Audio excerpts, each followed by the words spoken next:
21वीं शताब्दी भारत की होगी। मुझे गर्व है इस बात का, यशस्वी प्रधानमंत्री के नेतृत्व में भारत जिस प्रकार से आगे बढ़ रहा है, अपनी आंखों के सामने 21वीं शताब्दी भारत की होगी, ये हम अपनी आंखों से देखेंगे।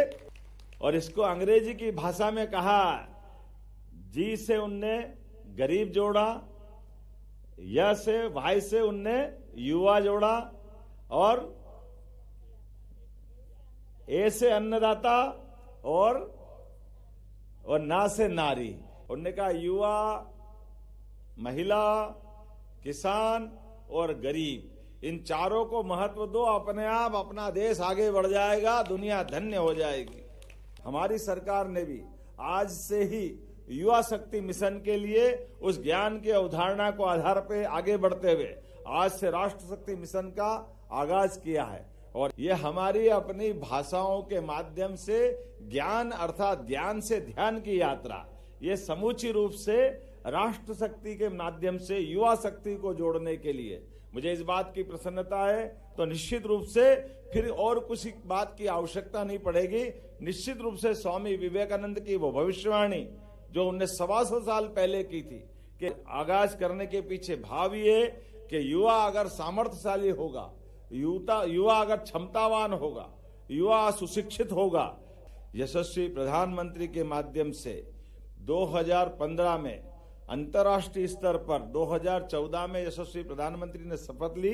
माननीय मोदी जी को धन्यवाद दे, जिनके माध्यम से योग दिवस के माध्यम से मेरी अपनी ओर से एक बार फिर इस पूरे आयोजन के लिए स्कूल शिक्षा विभाग के सभी अधिकारियों को बधाई, शिक्षा मंत्री को बधाई, पूरे प्रदेशवासियों को बधाई। बहुत बहुत धन्यवाद। भारत माता की जय। और 21 जून योग दिवस एक और कारण से महत्व रखता है। 21 जून ही वो दिन है जब सूर्यनारायण देवता हमारे उत्तरायण से दक्षिणायन की ओर जाते हैं। दुनिया के 200 से ज्यादा देशों ने 21 जून हमारे लिए योग दिवस के नाते से जाना है। और सच्चे अर्थों में ऐसा माना तो जाता है कि आज मकर संक्रांति है, लेकिन अर्थात तिल तिल करके रात बड़ी होती है और दिन छोटा होता है। और अब हमको और आनंद आया, बीते वर्ष उन्होंने एक और उपलब्धि हासिल की। अब हमारे लिए 21 दिसंबर ध्यान दिवस के नाते से दुनिया में उनने फिर स्थापित किया है। अर्थात ये अलग प्रकार का हमारा अनुभव है। 21 जून और 21 दिसंबर ये हमारे प्रधानमंत्री जी ने दुनिया को अभी यहीं तक बताने का प्रयास किया है। लेकिन खगोलीय ज्ञान की दृष्टि से 21 दिसंबर हमारे पास वो दिन आता है आज के समय में आधुनिक दृष्टि से, जब तिल तिल करके दिन बढ़ेगा और रात छोटी होने लगेगी।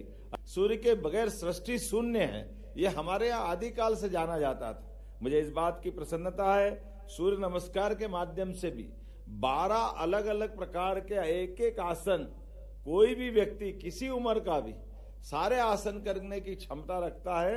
वो आसन समूचा रूप से समुच्चय नाते से सूर्य नमस्कार के माध्यम से हम जानते हैं। और जैसे हम सूर्य नमस्कार की बात करते हैं तो हमको ये ध्यान में आता है कि ध्यान और योग से भी समाधान होता है, जीवन धन्य होता है। और हमारे लिए तो और आनंद की बात है जब यशस्वी प्रधानमंत्री ने हमारे इस देश में कुल 4 ही जातियों की कल्पना की है।